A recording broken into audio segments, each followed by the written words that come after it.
it's best you not stand anywhere unless you got a brace in front of you, because if for some reason I run it aground, which I'm not going to do.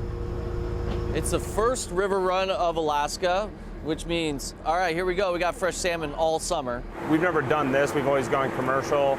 We always go up the day before, stay the night, go out on the boat, and then come back the following day. At the crack of dawn, got on this fishing boat, and we've been out here fishing, and we're catching salmon, and we're gonna run back to Cordova. We're gonna jump on a private jet, get back in Seattle, and have the first fish in Seattle with a nice dinner party tonight. This fish is typically in market, 10 hours after it came out of the water. In this case, the fish will be in market less than 10 hours. I mean, it's going to be literally 4 hours out of the water. By 6 o'clock tonight, we'll actually be eating it. This is a big deal. What do you think? First out of the water at noon, into Seattle and cooked. This is definitely a unique, really nice experience to be able to do it this way. I think it's makes it a little more fun, a little more adventure. This will be the $1 million bridge. Oh my golly, I'm a rookie. I've only been fishing here 25, 28 years on the flats. I've been seining since 65.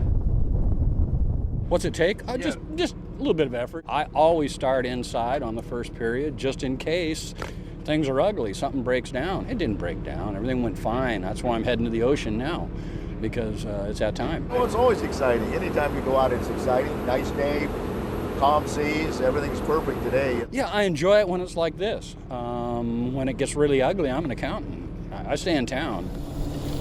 People always say, don't believe the hype, right? Well, you should see it up here. It's like a rat race, people just trying to get the fish and trying to get it down to Seattle, and it's really fun, and the salmon is so worth it when you taste it. There are a lot of great fish that comes out of the rivers all up and down the West Coast, but for most people that are really salmon connoisseurs, they look at it and say, hey, it is your opportunity to have the absolute freshest, highest quality salmon ever. King salmon. Well, they're the best salmon in the world, you know that. They're the earliest ones, they come in first, and they're the oiliest. Copper River is long and steep, so they have to have that oil in their body. It's like fuel in an airplane, and to enable them to get to the spawning ground. The Copper River is a huge river. The fish are fat. They're probably, oil content-wise, it's unprecedented. So the kings have they have about a thick stripes in the meat, and that's all fat, and it's good fat. Excellent fish, high oil content. They're my favorite to eat, period. I grew up in Southeastern. My dad was a troller down there, and I ate king salmon from down there, but they were kind of dry. And now you get a long river fish like the Copper River, and they're really high in oil, and it just makes them taste better. They're just a better eating fish. Yeah, they're really special because they're really fat, flaky, moist. The kings are gorgeous. The socks are bright red. The flesh is just absolutely amazing. A red typical would be 6 pounds, a king typical 20, 21, someplace in that neighborhood.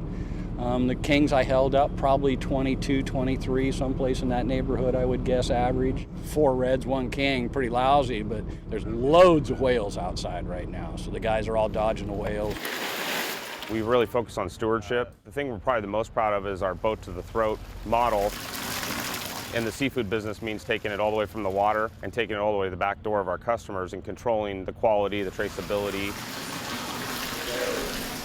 I think it's the heart of what we do is seeing where your product comes from. It really speaks to you, and it makes you really enjoy what you do even more. That's belly, that's beauty, right there. It's just like when you pull a carrot out of the ground of your own garden, it tastes sweeter than anything else.